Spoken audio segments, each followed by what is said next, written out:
What is going on, everyone? Badger here. Should have liked and sub, and let's get into this. When I first saw the title of this, I really thought this article was going to go in a different direction and I was going to end up roasting it. But I actually sort of agree with it. And well, let's get into it so you can see what the hell I'm talking about. Cyberpunk 2077 sequel associative director says original game didn't push the envelope far enough with its social commentary. So when you talk about social commentary right now in 2024, let alone 2077, yeah, I'm thinking modern day, our basically LGBTQIA plus and other things they're pushing.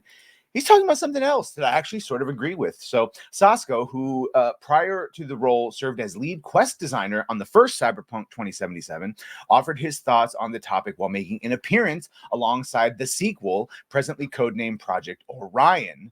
And of course, they were asked about it. And so, okay, pressed by the show's co-host if he could speak to his experience as a European making a game set in the US, Himberg recalled that one of the biggest challenges he faced was that there was so much nuance in the difference between the two cultures. Being from Europe is like interesting, he opined in his research of the American aesthetic. I sometimes feel like I'm in a camera in some other reality and just observing and, taking snapshots.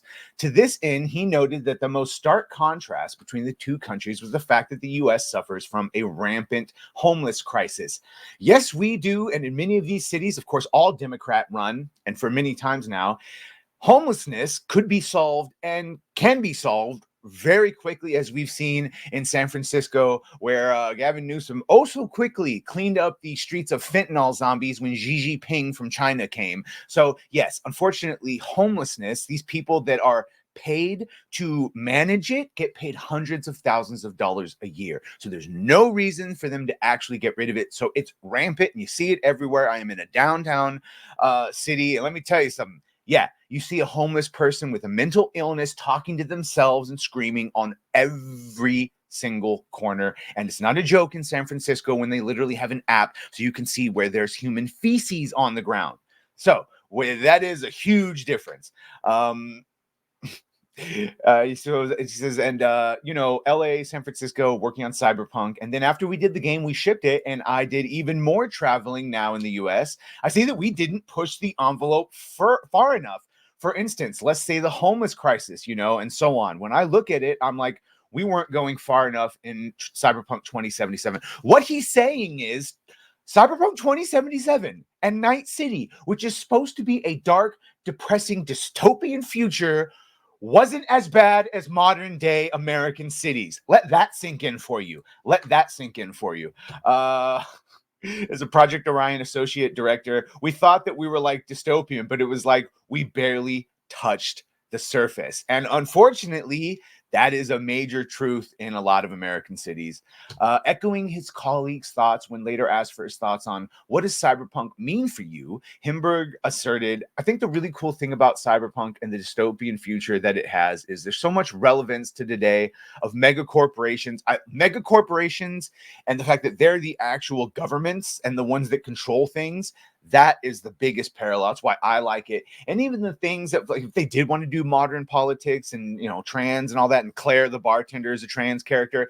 Well, when you're in 2077, everyone looks diverse and switched around and roboticed up. And even things like transgenderism, when you've got surgery that can actually turn you into what you believe you are on the inside, it hits differently than when you just put it in a modern day or an older than modern day. It's very applicable and open to modern day politics and all that. Of all the games, even though you still have to do it with nuance. But yeah, I just think that that's hilarious that they ended up feeling that their Cyberpunk 2077, that's supposed to be dystopian, is not as dystopian as the actual society we're living in.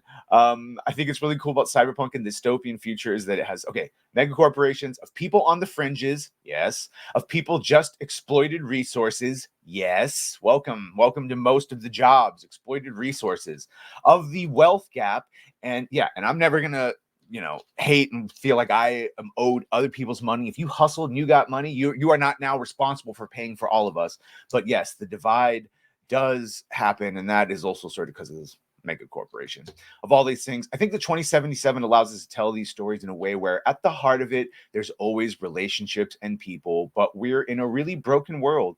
and that we really can call out some of these things. And of course, we've got that the Witcher remake, which we are all worried about, modern daying, all of this, because Cyberpunk is really, that's the thing, is CD Projekt Red, rather, has just openly and outwardly gone full tilt into all the DEI stuff. So they've done it with a lot more care and nuance than others, but that's not saying much.